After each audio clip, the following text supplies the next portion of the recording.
My name is Dwight Tribble. I am the executive director of the World Stage. I got associated with the World Stage about 2 weeks after they opened the doors back in 1989. I played here at least once a month for maybe 10 years. It was started by the great drummer, his name is Billy Higgins, and a poet laureate, his name is Kamal Daoud.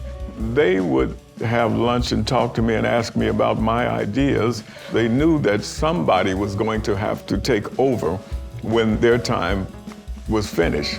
It was not about how much money I could make, nothing like that. It was about giving service and doing something to keep the continuation of this really important institution, because it helps people that don't have access. This is actually a university here that will show anybody how to do this music.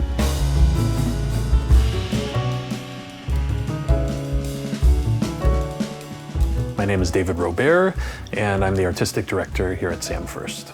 You know, jazz is a really, really wide genre. And over the course of every week, from Tuesday to Saturday, I feel like it's really important that we don't do any one thing too much. You know, maybe some straight ahead jazz, maybe some really progressive jazz, maybe some Brazilian jazz. All of that can fit in the same week for me. There's something for everyone.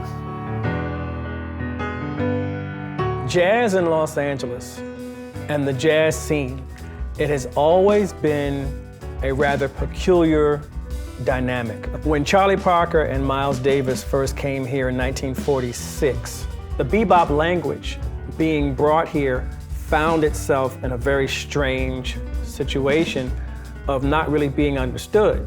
The jazz scene has always been kind of like in this little tiny world. The World Stage has become a center inside of a metropolis. And the World Stage is a place where you don't just come to perform, you come to commune. You know, when we started this club, it was all about serving the LA jazz community. LA should have more venues, especially considering the amount of talent that's here. Jazz is really about change. It's always been about change, about evolution. So if we're going to be a jazz club of today, it's really important that we're not just presenting music that sounds like you just are listening to a record from the 1960s. While it's super important to what musicians do today, we're hoping that the musicians who perform here are pushing their own boundaries into new territory and experimenting with all different new styles of music. All of that plays into, you know, this wide array of musicians that are based here in Los Angeles. Music by nature wants to stretch. Jazz, especially by nature, is coming from this place of wanting to stretch beyond the boundaries of something.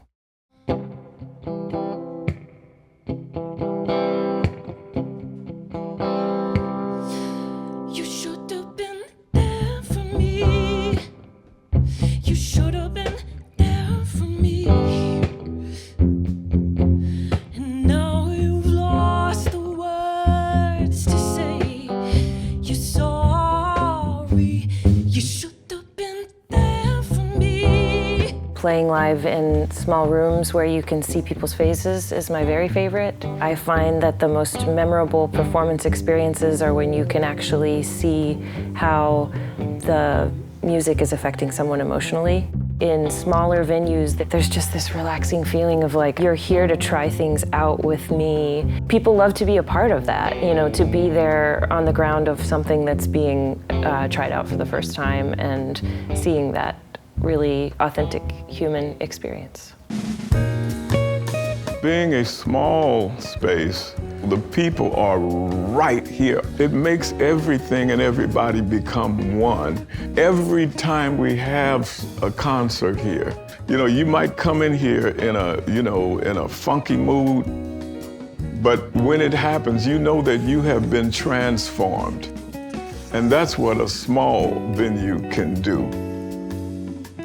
The intimacy of having a small venue, I tell people all the time, this is one of the few places you can go and you can literally see the perspiration on the artist's brow. It's a different type of contact. It's a very special place. And this door, the porthole that everyone walks through, when they come in and they leave, there's a difference. You don't leave the same way you came in. When Live Music Society put it out there about this Music in Action grant, it was something that was right on time. You know, we've always had the idea to be able to present some of our wonderful creative musicians. It's just such a beautiful thing to be able to pay them a decent salary to be able to come and present their original works. We were able to build a program called Big Acts in a Small Space. The idea was basically bringing in these larger acts who are used to playing in larger venues, to have them come in and play in our small space, and to be able to provide the funding that they might get at a slightly larger venue to be able to do that. I mean, a lot of the reason we wanted to build this series was to broaden our audience. So I would say that just the fact that we literally see it happening by seeing new faces come in the door, that alone means that it was a successful series.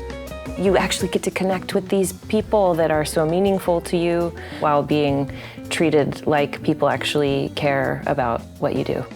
If I had to pick one thing that I really wish people would take with them when they leave here, is just to tell more people about it. Once you get here, people are so grateful that they're here. You know, it's just such a great community feeling. If you come in here right, you're gonna get love, you're gonna get respect. Community, baby. Nobody gets turned away.